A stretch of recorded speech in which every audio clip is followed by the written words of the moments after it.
Hello दोस्तों, मेरे channel the true form of fear पर आप सभी का स्वागत है। मेरे इस चैनल पर आपको मिलेगी कई खौफनाक और सच्ची कहानियां।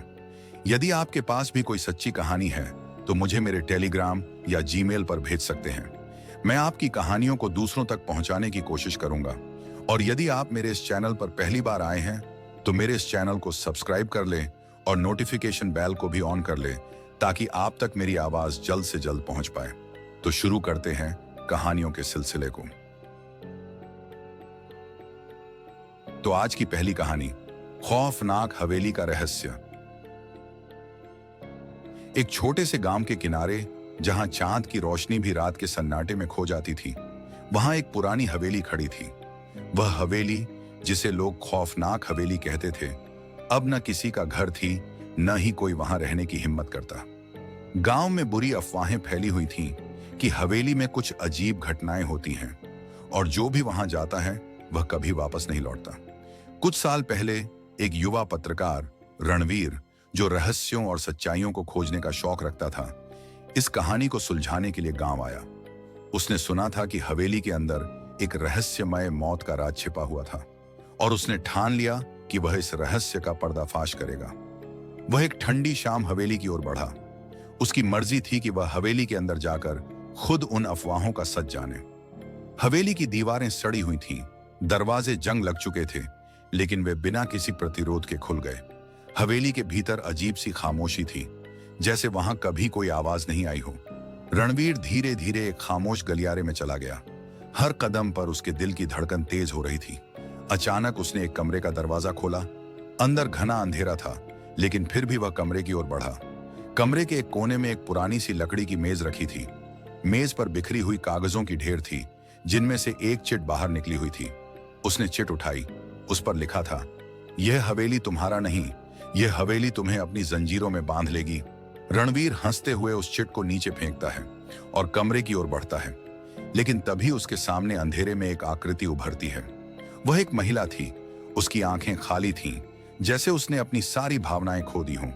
उसका चेहरा 50 साल पुराना लग रहा था और उसकी सफेद साड़ी, जो एक वक्त शानदार रही होगी, अब सड़ी हुई थी। वह महिला धीरे धीरे रणवीर की ओर बढ़ती है। अचानक हवा में घनी गंध फैलने लगती है। कमरे के चारों ओर स्याह परछाइयां घूमने लगती हैं। महिला की आवाज गहरी, धीमी और डरावनी होती है। तुम यहां क्यों आए हो? यह हवेली तुम्हारी नहीं है। रणवीर का दिल धड़कता है। उसने पलटने की कोशिश की, लेकिन जैसे ही उसने कदम बढ़ाया, कमरे की दीवारें सिकुड़ने लगीं। वह घबराते हुए किसी तरह दरवाजे तक पहुंचा, लेकिन दरवाजा बंद हो गया था। वह बुरी तरह से डर चुका था, लेकिन तभी एक अजीब सी ठंडी हवा ने उसे घेर लिया और फिर, जैसे किसी ने उसका गला दबा दिया हो, वह मुड़कर देखता है। वह महिला अब उसकी सीधी आंखों में देख रही थी। तुम मेरी दुनिया में आ चुके हो, अब तुम कभी नहीं जा सकोगे। महिला की आवाज अब एक खौफनाक गूंज बन चुकी थी। रणवीर चीखता है, लेकिन उसकी आवाज हवेली में गुम हो जाती है। अगले दिन गांव वाले हवेली की ओर बढ़ते हैं, लेकिन वहां उनका नामो निशान नहीं मिलता। केवल एक पुरानी तस्वीर मिलती है, रणवीर की, जिसमें उसकी आंखें अब खाली हो चुकी थीं, जैसे वह भी उस महिला की तरह उसी हवेली का हिस्सा बन चुका हो। और तभी गांव के लोग महसूस करते हैं कि हवेली का खौफ सिर्फ अफवाह नहीं था। आज की दूसरी कहानी है, सुनसान गलियां। तो गांव का नाम था रामगढ़, एक ऐसा गांव जिसे समय ने धीरे धीरे भुला दिया था। वहां के लोग अब बड़े शहरों में जा बसे थे और जो कुछ लोग बच गए थे, वे भी अकेले या अपने परिवारों के साथ उस शांत और सुनसान गांव में जीवन बिता रहे थे। लेकिन इस गांव के बारे में एक बात थी जो किसी के होठों पर आने से पहले लोग डर जाते थे। सुनसान गलियां। ये गलियां उन रहस्यमय जगहों में से एक थीं जिनके बारे में लोग सर्दी गर्मी में, दिन रात में, हर समय बात करते थे। कुछ लोग कहते थे कि ये गलियां किसी पुराने समय से जुड़ी हैं, जब यहां बड़ी घटनाएं घट चुकी थीं और अब यह स्थान भूतिया हो चुका था। लेकिन कुछ लोग मानते थे कि यह सब बस अफवाहें थीं। नदीम एक युवा पत्रकार था जो गांव की पुरानी कहानियों और रहस्यों को खंगालने के लिए शहर से रामगढ़ आया था। उसने सुना था कि सुनसान गलियां रात के समय कुछ खास होती हैं और जिन लोगों ने कभी रात के अंधेरे में इन गलियों में कदम रखा था, वे कभी वापस नहीं लौटे। लेकिन नदीम को इन बातों पर विश्वास नहीं था। उसके लिए यह सब केवल मनगढ़ंत कहानियां थीं, जिन्हें लोग डर फैलाने के लिए कह देते थे। नदीम ने सोचा कि उसे खुद इन बातों का पता लगाना चाहिए। एक रात जब चांद आधा ही था और गांव की गलियां कुछ ज्यादा ही सुनसान लग रही थीं, उसने अपने कैमरे को लिया और अकेले ही उस गली की ओर बढ़ने लगा। वह जानता था कि लोग डर के कारण इस गली में कभी नहीं आते, लेकिन वह पूरी तरह आश्वस्त था कि यह सब सिर्फ एक भ्रम है। जैसे ही वह गली में दाखिल हुआ, उसे ऐसा लगा कि कुछ अलग है। हवा ठंडी थी, लेकिन उसमें कुछ और भी था। एक गहरी खामोशी, जैसे समय ने यहां रुकने का फैसला किया हो। गली के दोनों तरफ पुरानी खंडहर जैसी इमारतें थीं, जिनके दरवाजे और खिड़कियां अब टूटी हुई थीं। किसी समय यह जगह जीवंत रही होगी, लेकिन अब यह केवल सुनसान और डरावनी लग रही थी। नदीम आगे बढ़ते हुए गली में चलने लगा। उसका कैमरा उसे थोड़ी राहत दे रहा था, लेकिन हर कदम के साथ उसके दिल की धड़कन तेज होती जा रही थी। गली में कोई आवाज नहीं थी, बस वह गहरी खामोशी। तभी उसे कहीं से धीमी धीमी चीखें सुनाई दी। यह आवाज इतनी धीमी थी कि उसे समझने में कुछ पल लगे। नदीम ने सिर झुकाकर चारों ओर देखा, लेकिन कुछ भी दिखाई नहीं दिया। उसने सोचा कि यह उसकी कल्पना हो सकती है, लेकिन फिर वही आवाज अब और ज्यादा पास से फिर सुनाई दी। वह सिहरते हुए कैमरा लेकर इधर उधर देखने लगा। तभी उसने देखा, गली के कोने पर एक धुंधली सी आकृति खड़ी थी। उसकी लंबी छाया गली में लहराती हुई आगे बढ़ रही थी, लेकिन उसके शरीर का कोई स्पष्ट रूप नहीं था। नदीम ने कदम बढ़ाए और वह आकृति और पास पहुंचने की कोशिश की, लेकिन जैसे ही वह कुछ कदम और बढ़ा, आकृति गायब हो गई। दिल की धड़कन अब इतनी तेज हो गई थी कि नदीम ने महसूस किया कि उसे सांस लेने में भी दिक्कत हो रही थी। वह आगे बढ़ने की हिम्मत नहीं जुटा पा रहा था, लेकिन उसकी जिज्ञासा ने उसे रोका नहीं। नदीम एक पुरानी इमारत के पास पहुंचा और वहां उसने एक खिड़की से अंदर झांका। अंदर एक महिला खड़ी थी, जो पूरी तरह सफेद चादर में लिपटी हुई थी और उसके चेहरे पर घने बाल थे। उसकी आंखें पूरी तरह काली थीं। महिला ने अचानक उसकी ओर देखा और उसकी आंखों से एक तीव्र, गहरी नफरत और दर्द छलका। नदीम की रीढ़ में एक सिहरन दौड़ गई और उसने देखा कि महिला के हाथ धीरे धीरे उसकी ओर बढ़ रहे थे। जैसे ही महिला ने कदम बढ़ाए, नदीम ने खुद को संभालते हुए पीछे हटने की कोशिश की। वह पूरी तरह से कांपने लगा, लेकिन कुछ था जो उसे जगह से हिलने नहीं दे रहा था। उसकी आंखों के सामने वही महिला आकर खड़ी हो गई थी। तुम यहां क्यों आए हो?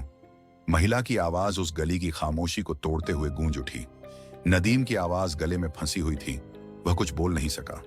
अचानक महिला की पूरी रूपरेखा बदल गई। उसका चेहरा मांसल और विकृत हो गया और उसकी आंखों से खून बहने लगा। यह गली मेरे लिए सजा बन गई है। अब तुम भी यहीं रहोगे, हमेशा के लिए, महिला ने कहा। नदीम की घबराहट अब उसके शरीर के हर अंग में समाई हुई थी।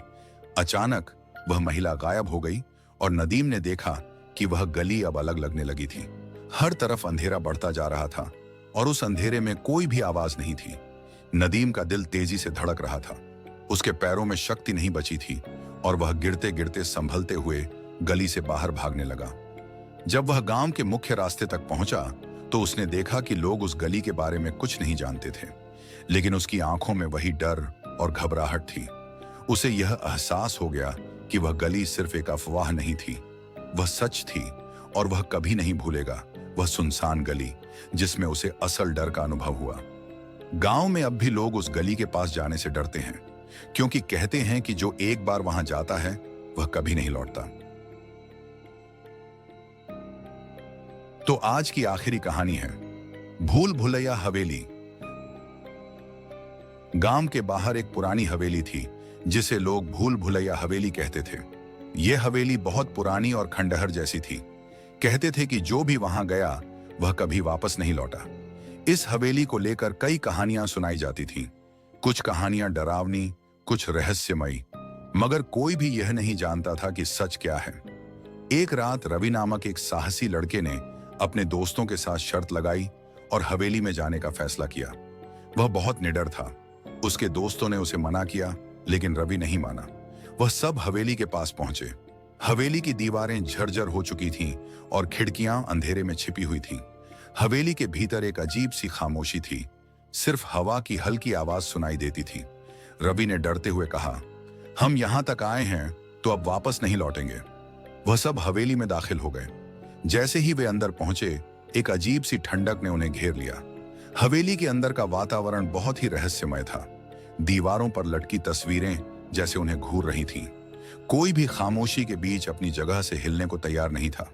वे धीरे धीरे सीढ़ियों पर चढ़ने लगे, लेकिन अचानक एक दरवाजा जोर से बंद हो गया। रवि ने पीछे मुड़कर देखा और उसकी आंखें फटी की फटी रह गईं।